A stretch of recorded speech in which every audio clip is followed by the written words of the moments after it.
Saudari-saudara yang terkasih di dalam Tuhan Yesus, marilah kita berdoa dalam nama Bapa dan Putra dan Roh Kudus. Amin. Bapa kami yang ada di sorga, dimuliakanlah namamu. Datanglah kerajaan-Mu, dan jadilah kehendak-Mu di atas bumi seperti di dalam surga. Berilah kami rezeki pada hari ini, dan ampunilah kesalahan kami, seperti kami pun mengampuni yang bersalah kepada kami. Dan janganlah masukkan kami ke dalam pencobaan, tetapi bebaskanlah kami dari yang jahat. Ya Tuhan Yesus, Tuhan dan Juru Selamat kami, terima kasih untuk penjagaan, pemeliharaan, dan berkat-berkat-Mu bagi keluarga kami pada hari kemarin. Terima kasih untuk hari yang indah, serta nafas kehidupan hari ini. Ampunilah segala perkataan, tindakan, pikiran, kelalaian, ataupun perasaan kami yang tidak sesuai dengan firman-Mu, sehingga mengakibatkan dosa-dosa bagi kami. Ampunilah dengan kerahiman-Mu ya Tuhan Yesus, dan berikanlah kerinduan yang besar kepada kami untuk menyambut sakramen Maha Kudus, yaitu Engkau sendiri, baik dalam misa online ataupun misa offline.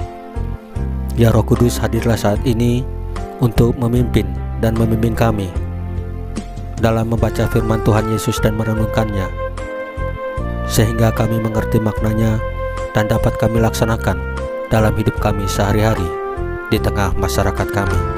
Amin. Dalam nama Bapa dan Putra dan Roh Kudus. Amin. Pembacaan Injil Markus pasal 10 ayat 13 sampai dengan 16 dengan perikop Yesus memberkati anak-anak, dimuliakanlah Tuhan. Lalu orang membawa anak-anak kecil kepada Yesus supaya ia menjamah mereka. Akan tetapi murid-muridnya memarahi orang-orang itu. Ketika Yesus melihat hal itu, ia marah dan berkata kepada mereka, "Biarkan anak-anak itu datang kepadaku.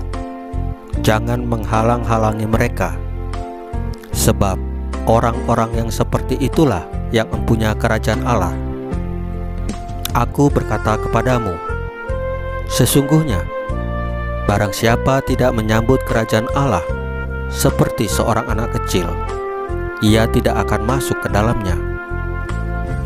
Lalu ia memeluk anak-anak itu, dan sambil meletakkan tangannya atas mereka, ia memberkati mereka. Demikianlah sabda Tuhan. Terpujilah Kristus. Saudari-saudara yang terkasih dalam Tuhan Yesus, ada seorang mahasiswa yang pernah mengajukan pertanyaan berkaitan dengan sakramen baptis. Mengapa orang tua harus membaptiskan anaknya yang masih bayi? Bukankah itu melanggar hak asasi anak karena anak itu belum bisa memilih? Demikian pertanyaan si mahasiswa itu. Tentu saja ada jawaban yang diberikan untuk menanggapi pertanyaan itu. Antara lain, karena orang tua pasti ingin mewariskan sesuatu yang baik kepada anak-anak mereka, termasuk dalam hal iman. Maka mereka membawa anaknya untuk dibaptis. Namun, yang hendaknya ditekankan di sini saat ini adalah bahwa dengan membaptis anak-anak mereka, orang tua mempersilakan bahwa membawa anak-anak mereka bertemu dengan Tuhan Yesus, sehingga Tuhan Yesus menerima dan memberkati mereka. Kalau dia seorang Katolik, pasti hati orang tua sangat bahagia kalau anak-anaknya diberkati oleh Tuhan Yesus. Oleh sebab itu, seandainya orang tua tidak membaptiskan bayi atau anak mereka, tidak mengajarkan mereka berdoa, tidak membawa mereka ke gereja, bisa jadi mereka termasuk dalam golongan orang yang dimarahi oleh Yesus dalam bacaan Injil hari ini. Biarkanlah anak-anak itu datang kepadaku, jangan menghalang-halangi mereka, karena mereka tidak membuka kesempatan bagi anak-anak mereka untuk mengenal Tuhan Yesus sejak dini. Saudari-saudari yang terkasih dalam Tuhan Yesus, marilah kita berdoa sebelum menutup renungan hari ini. Dalam nama Bapa dan Putra dan Roh Kudus. Amin.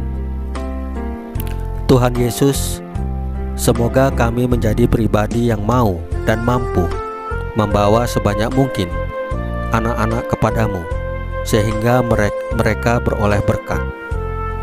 Salam Maria, penuh rahmat, Tuhan sertamu. Terpujilah engkau di antara wanita, dan terpujilah buah tubuhmu Yesus. Santa Maria, Bunda Allah, doakanlah kami yang berdosa ini, sekarang dan waktu kami mati. Amin. Ya Tuhan Yesus, tambahkanlah iman kami hanya kepadamu saja, karena Engkau adalah Tuhan dan Juru Selamat kami satu-satunya. Amin. Dalam nama Bapa dan Putra dan Roh Kudus. Amin. Saudari-saudara yang terkasih dalam Tuhan Yesus, bacaan firman dan renungan hari ini sudah selesai. Tuhan Yesus memberkati kita semua. Amin.